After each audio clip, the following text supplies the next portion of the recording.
Nagluluto na naman ako ng fried chicken, ayan.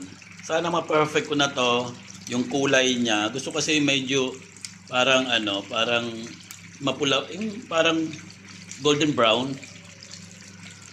parang ganon. So dahil nga pag na-perfect ko na 'to, pwede 'to pang negosyo. Pwede 'tong pang negosyo sa atin diyan sa Pinas. So check na nga natin. Yan. So, crispy. Kailangan din natin yung... Ay! Naku, natakot naman ako dun. So, kailangan yung crispiness. Crispiness talaga. So, kailangan crispy. Yan.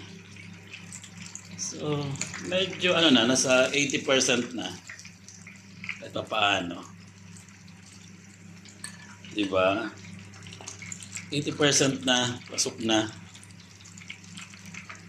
Pasok na sa banga. Ayan, medyo golden brown na siya.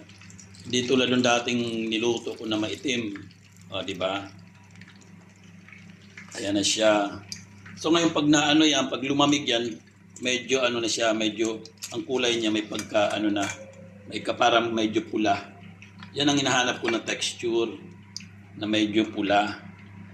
Tapos syempre yung lasa nandun tayo. So ayan. So eto. 'Di ba? Medyo okay na siya. So pwede na siya gawin nating business. Kaya ito yung gusto kong i-perfect. 'Di ba? Luto pa more.